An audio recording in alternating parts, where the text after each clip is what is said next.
Hello, everyone, and welcome back to Rose Plays Roman Christmas, the animal mystery game that's, I guess, kind of like Phoenix Wright. Which is great because I love Phoenix Wright games. Also, you might hear some loud noises. So, but I'm talking at a normal level. So, let's get back into it. Let's talk to Elegant. Maybe she has something to say.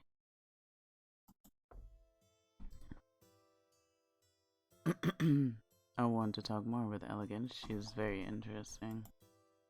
Before I could move, Elegant moved the chair to get closer. The puzzle is not complete yet. Isn't it? Whether it's the murderer, the motive, or the method of committing the crime, they're all solved. Is there something else? Of course. The judgment. That doesn't matter, does it? Detectives can use their authority to influence the outcome of the case. For example, if it was intentional homicide, negligent homicide, or just an unfortunate accident. What the detective says will, in the end, determine the judgment. You're wrong. Every detective that earns this position will swear his loyalty to the truth. And that same truth is also determined by the detective, is it not? For example, in the case, do you believe that they killed the miller by accident? Or did they kill the miller intentionally?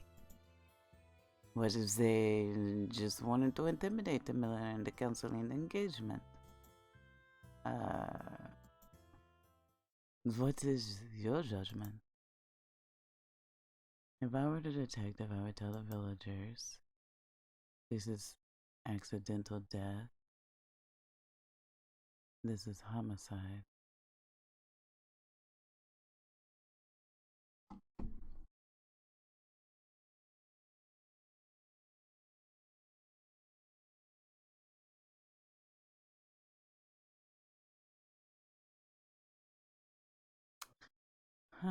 It's hard to tell if that was actual accidental because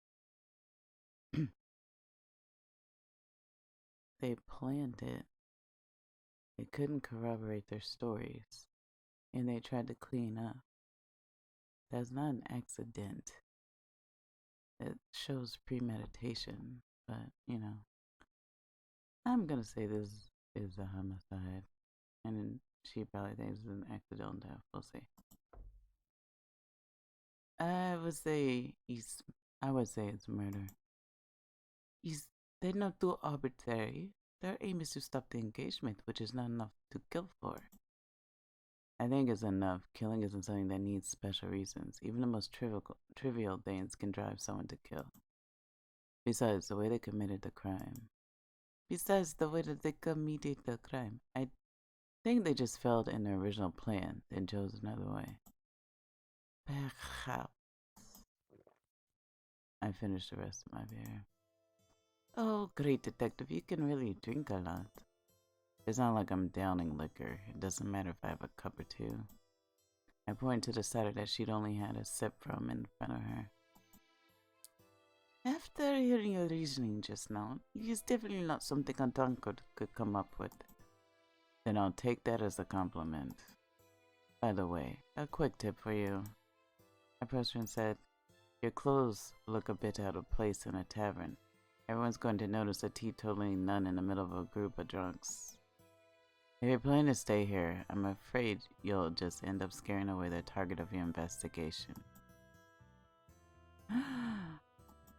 I see, an amateur mistake on my part. Elegant hesitated for a while, then turned to look at me. Thank you for reminding me. You're welcome. So it turned out that you really are investigating something here. I guess I'm right. You're not entirely wrong, but now it's too late to change my clothes. I have to think about how to play this afterward. Elegant, who had been confident until now, seemed to become nervous as she gazed at the reflection in her mug. When you have a moment, I like to find some time to hear what you're actually doing here. It's late. I'm going to bed. Good night. I said goodbye to Elegant and went upstairs to my room.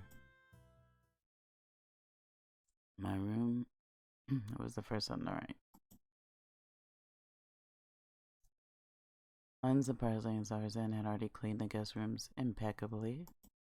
Maybe I was too drunk. I kicked off my boots and flopped onto the bed, almost dreaming when I touched the pillow. Black sheep.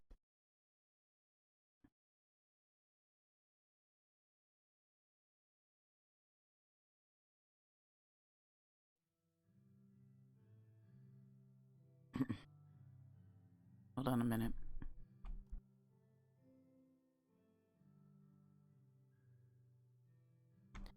In my dreams, I could hear a voice coming from downstairs.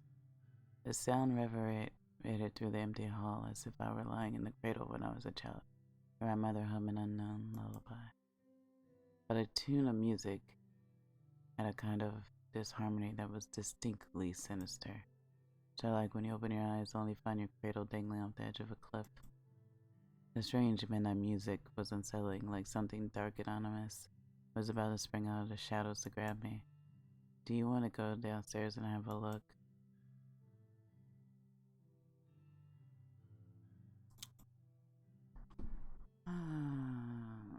Something woken us.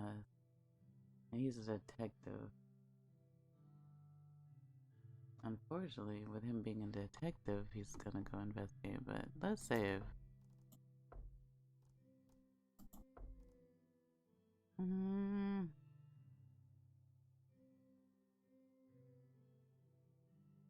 We're gonna go investigate. Let's go downstairs and have a look. It's a little creepy, but it's not good to just ignore it. I can't sleep anyway. I climbed down a bed and took my dagger out of the inner pocket of my coat. Moving carefully with the dagger behind my back, I slowly cracked the door open. When I pushed the door hinge let out a loud squeak. I hadn't noticed the noise before I went to sleep, but given how quiet it was at that moment, any sound would seem to be magnified a million times. The music downstairs stopped. I locked the door and sat in bed until it stopped. I didn't hear any other noises that night.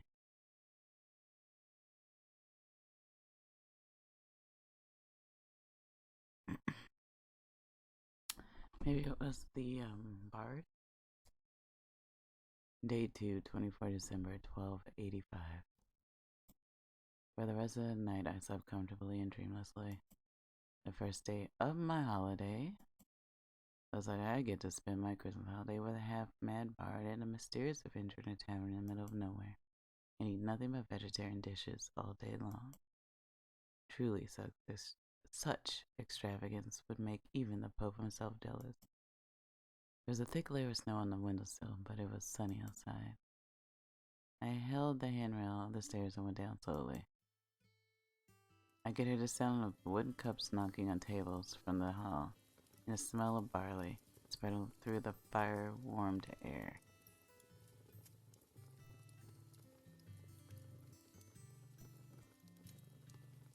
Sure enough, more guests came as soon as it was sunny. Finally up, eh? God, it must be nice to have a cushy smart guy job where you don't have to wake up before dawn. Oh, come on, I only get to sleep late during the holidays. I scratched my disheveled hair a few times. Eunice, why are you here so early? Or Lannis? I don't know. The dog's completely frozen. It's either be bored at home or come drinking at the tavern. He reached out and clapped hands with me, squeezing tight. Brrr, what the hell? I still need the hand, you know.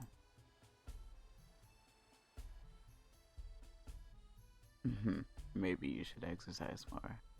How are you going to catch criminals who can't even take a handshake? Honest clapped me on the shoulder as he spoke. Easy. Ah, jeez. I'm just messing with you. So you're gonna stay here during the Christmas holiday? I figured someone like you would go on a trip or something. Oh, well, I can't travel with these injuries. I think you broke something important. Maybe I should put you out of your misery then. No thanks. If you pet me to death, you'll just ruin Zarzan's business. He just grinned and raised a hand just as Zarzan poked his head out of the kitchen. Remember, Lannis, if you keep messing around, I'll throw you out. Not everyone here is a big buff and tough as you, sailor. For example, Peter. Hey! Don't look down on me. Peter slapped his hands on the table and stood up. But it's true, I've never seen Lannis lay a finger on you. That's because he knows he can't mess with me. Really want to take me on, Fluffy? No, I don't want to end up losing control and breaking you in half. Psst. Either do it or shut up. Well, it's not like your body's weaker than yours. Oh, wrong voice. Well, it's not like my body's weaker than yours. Alright, there are some things that don't have to be forced.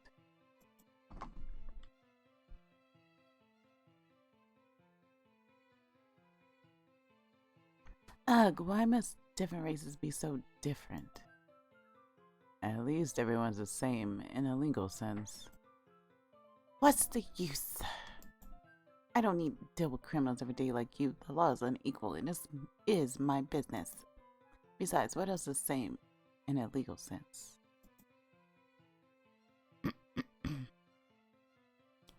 Booze, money, and room charges. Those aren't legally mandated, that's just you being an opportunist. Speaking of opportunists, hey Kane, did you find another job yet? Well, a few days ago, the cook at this small restaurant nearby quit because of the low salary. I figured I'd go and try my luck.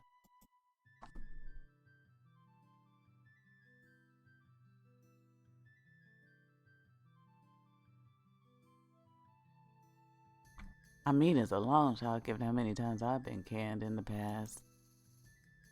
Maybe try to get a hold of your temper. No one will dare to hire you if you have another attack. If you could control your temper, perhaps Sarsen would hire you as the kitchen assistant in the busy season. Look, if keeping my temper was easy as you said, then I wouldn't have gotten kicked out of so many. It's okay, nobody in the world is perfect. I better comfort him and better he'll just end up blowing up later. I just want everything to go smoothly this time. Kane started to drink alone. It seems that everyone hasn't changed much. It's the same as last year when I couldn't get a case and spent a lot of time in taverns. Aha, the good old days. Sure, being broke and staring at an empty wallet hurt, but in the company of my friends, life didn't seem so sad. What should I do now?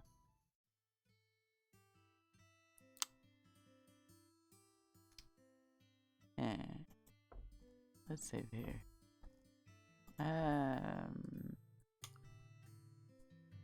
Let's talk.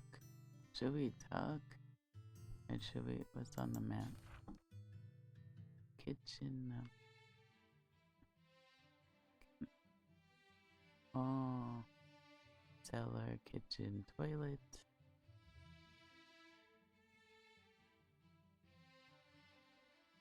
Should we go to the bathroom? I'll go to the restroom and comb my hair. I wet my hands, pose for a better angle, and comb my hair carefully in the mirror. Falling gray hairs fluttered down like snow from my scalp, eventually landing in the wash bin. Shedding season already passed, obviously, even those falling hairs have regrown in the winter. Maybe I should take care of myself better the next time I get busy. The last thing I need to do is look terrible in front of clients.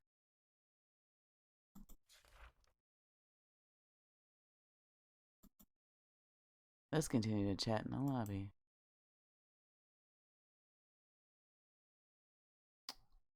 Hmm. Let's talk. Maybe I should get a cup of ale to soothe my throat before I start talking too much.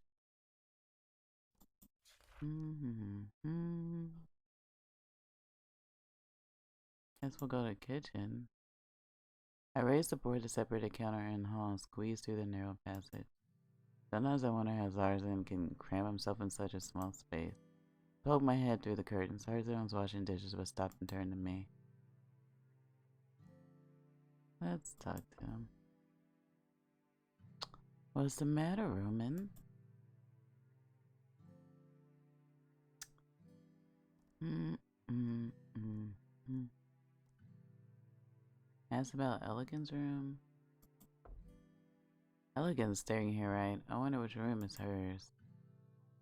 The third room on the right. No, you should never do that. Alright, I'm just gonna warn you. Like, she's by herself as a female. And it seems like everybody in this tavern is male. So, that's a bad thing that he just did, but hopefully he's giving it to us because we're the detective and not, you know, something else. Thanks. Let's talk. What's the matter, Roman? What's the matter, Roman? I need to remember his voice. I'm a bit thirsty after chatting all morning. Mind if I help myself to some ale? Okay. Just remember to turn off the tap. I took out a mug from under the counter and slipped into the cellar. After filling my mug, I took a sip and considered my next course of action. L. The lubricant of both minds and tongues. I raised the board to separate the counter and hall, squeezed through the narrow passage. Tavern was cleaning the dishes.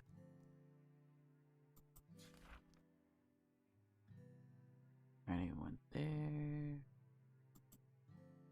Let's get into chat in the lobby. I don't know if he wants to talk to them. Let's go upstairs.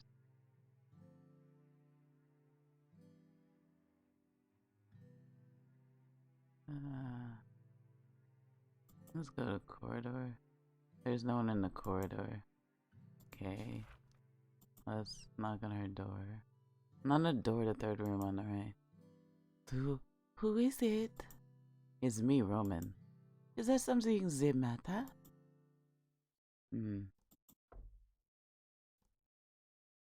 Purpose of disguising. Are you there? No. Get to the point. Purpose of disguising. Just wanted to ask a quick question. Huh? Elegant opened the door and stood there looking at me expectantly. Her hand didn't leave the doorknob. I wanted to know why you dress like that. I asked in a low voice. Do you wonder about the reason which I dress like this, or are you questioning the motive? Why not both? Elegant stepped away a bit, leaving enough room for me to squeeze her door sideways. Not sure if I should try. Her body language and expression suggested she wasn't looking for company.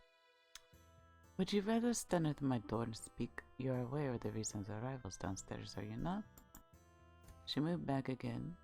Further, I slipped into the room and she shut the door behind me.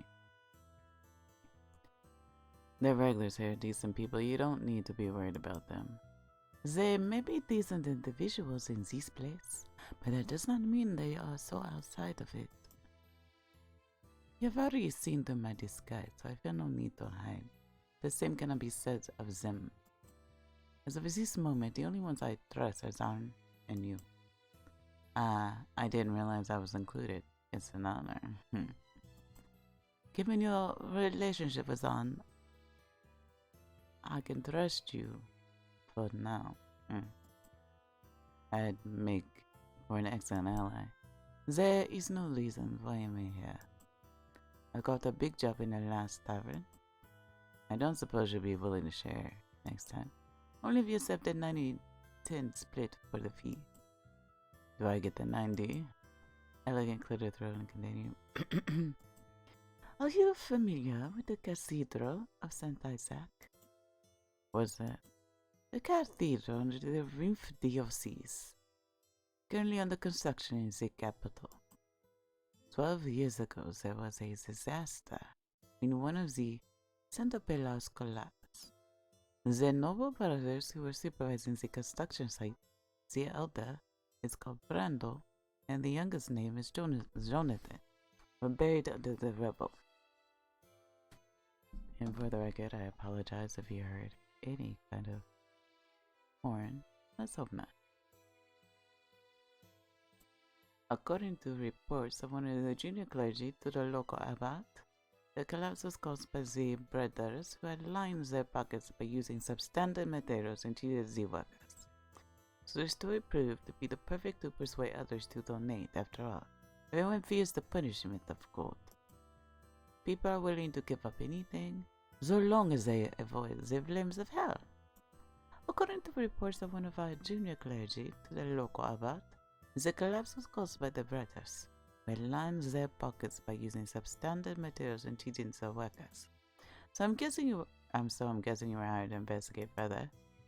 Yes, now that I've settled in, I plan to insinuate myself into the cathedral. Your client didn't tell you to come to the White Star, did they? Of course, travelers and mercenaries tend to stop in at taverns, such as these, as they travel. You know as well as I that the tavern room are merely awash with contacts and ways to exchange information. But why spend so much money investigating a closed case about something involving the church? That is neither my problem nor my concern. Take the job, perform the job, take the payment. Anything else is immaterial. Do not concern myself with any secrets my client may have. Elegant turned and opened the door. Christina, she was counting my questions as immaterial as well. Elegant turned and looked back at me, waiting silently. Well, sorry to bother you. I left quickly and sensibly. The door shut behind me with a click. Like I said, never a good thing. Let's see. We're not going. You don't need to go to my room. That it was Zarzan's room, though Anna's was also living there temporarily. There wasn't any stairs between the third floor and the attic, only a ladder that went up and down. The ladder was usually pulled in the attic, but you could use the rope cutting the top of the ladder by a pulley to bring it down. The rope, which was set between their second and third room on the left, dangled loosely. The ladder would drop down if someone pulled on the rope in order to get upstairs. I don't think there's a reason. I really shouldn't enter Zarzan's room without permission. Yeah, I was gonna say that. Better return to my room and do something else. What do you want to do? A brief history. Let's go back to the map. Let's go down. We talk to them. Let's continue to chat in the lobby. It's nearly lunchtime. Go have lunch or chat some more. Let's eat. I didn't really talk to them. It smells like vegetable stew. I've got good news and bad news.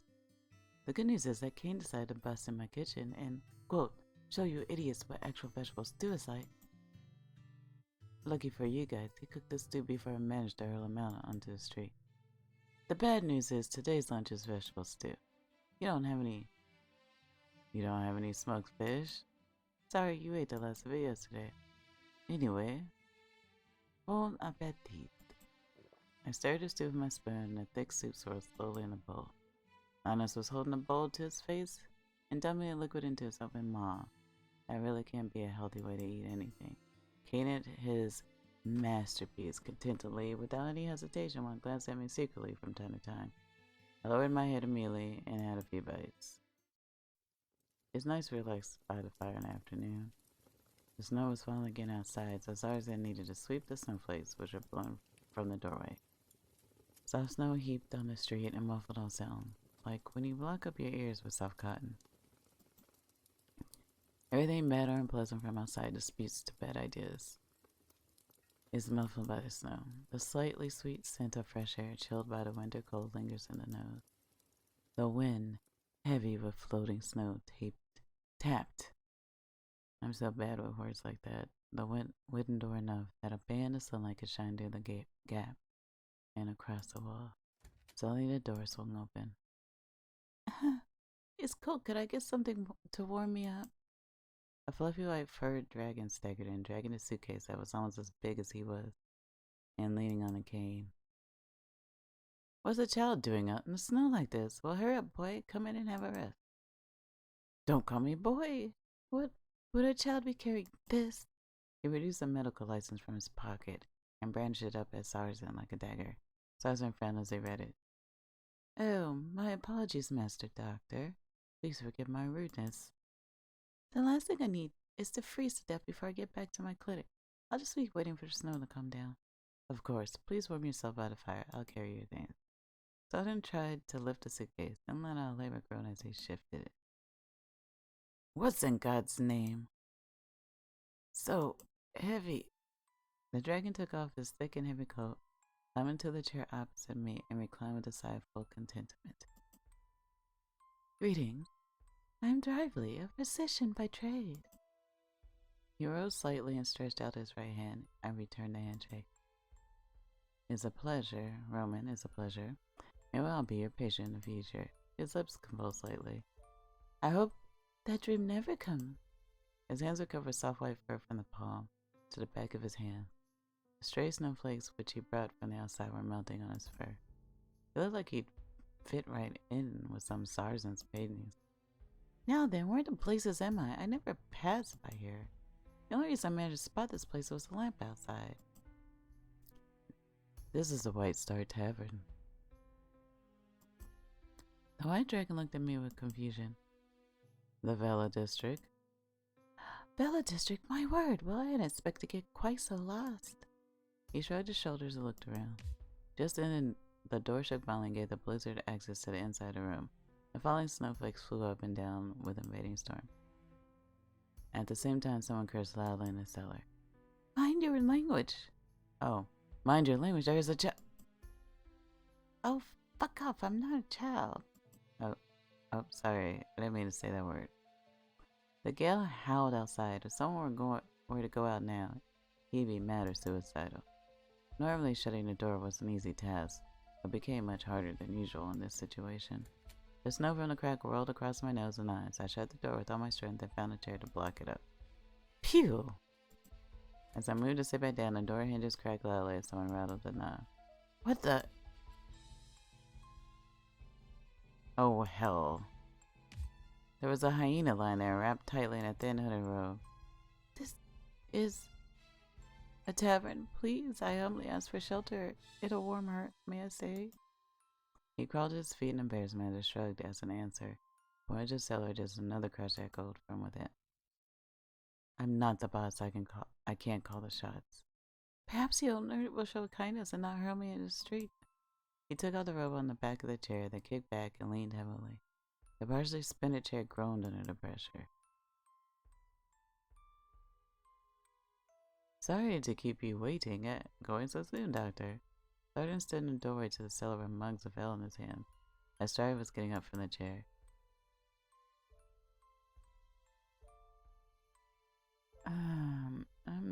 I'm not feeling well. I want to find a place to rest. Do you have any available rooms? How strange. The probably looked just fine seconds ago, but now he looks pale and weak. Let me think. I haven't cleaned the other rooms yet. Otherwise, I can offer the space I have in the attic. Ravi walked down the stairs quickly, politely refusing the cup Tarzan offered.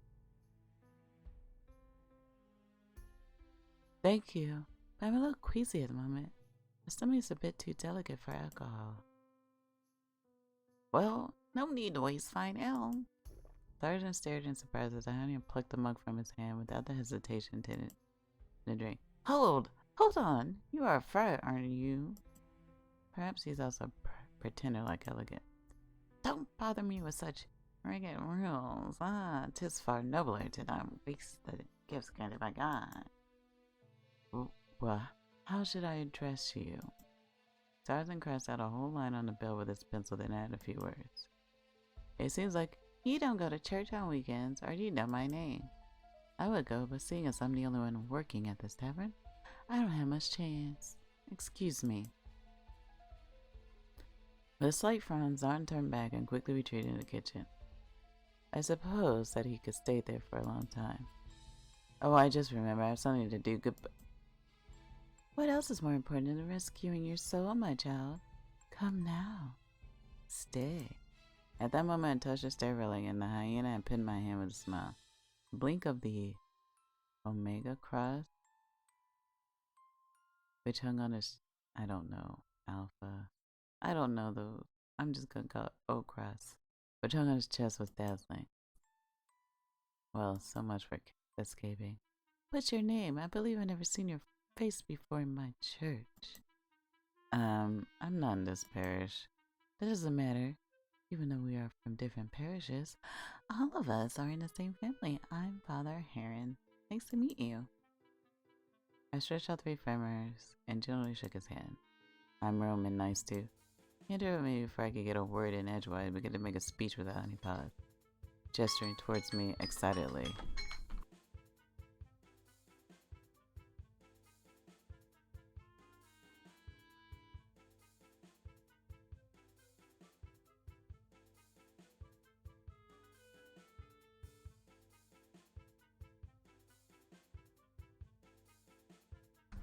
Sorry, on that note, I guess we'll continue until we get through this part. And then, because I know it's a long video. Tell me, child, do you know where you will go after death? I'm sure you never think about that. How to settle your audiences to sleep. Step 1, ask a question, answer yourself. He let go. Oh, excuse me. He let go of my hand, and I quickly climbed the stairs.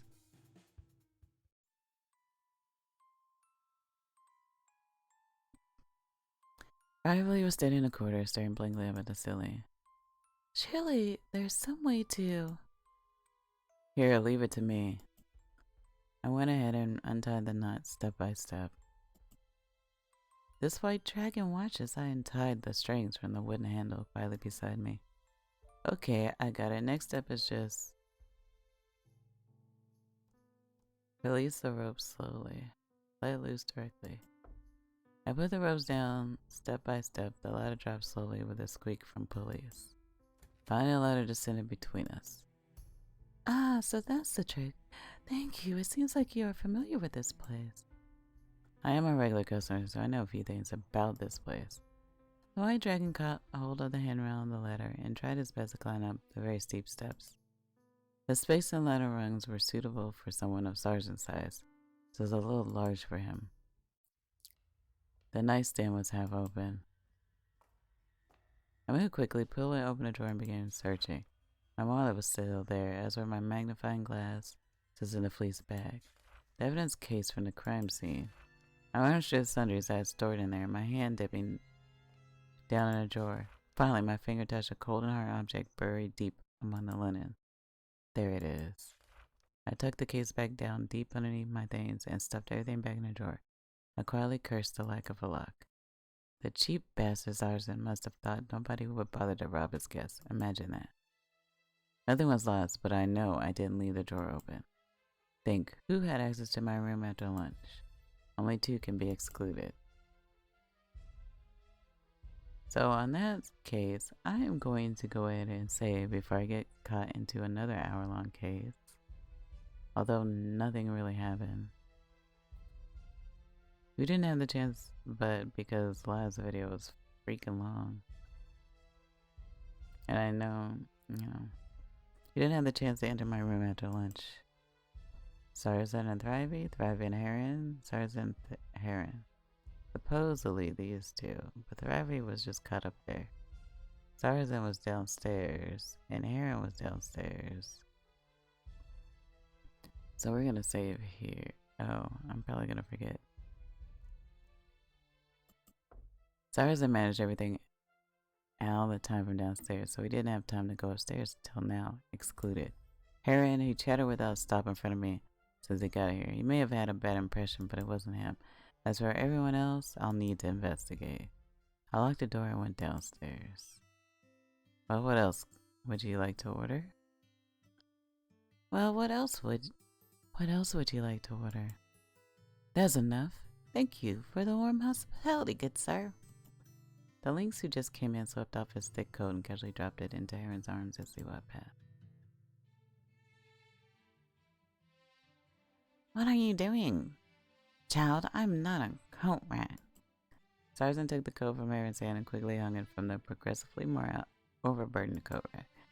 Heron let out an offended huff, then walked over to the fireplace and sat down, the fur on his back raised and heckled.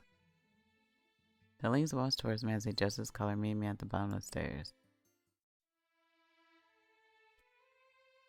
I need a voice for him. Hello. I guess I'll make him British, I guess. Hello there, just call me Vince.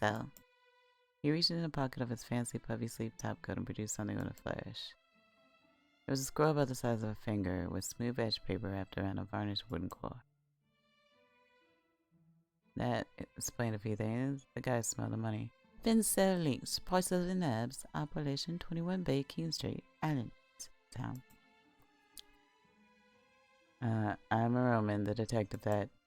Splendid, Mr. Roman. Might I take your contact details later? I might have some need for a detective in the future. Well, if you want to. I tucked the scroll in my pocket and wiped the sweat on my hand on the suit. I can provide you with my address once you're settled in. I stepped out of the way so Vincel could trot upstairs. Tarzan followed him with his luggage. People nowadays. Heron was muttering to himself as he turned to me. I believe you said something about thorns on the road to salvation earlier, Father. You? Heron's words struck in his throat at the sight of Tarzan coming downstairs. I'll prepare dinner. Feel free to chat. Tarzan lifted the curtain and went to the kitchen, leaving me and Heron in the room together alone. Alrighty then. I'm going to stop here now before I get in any deep.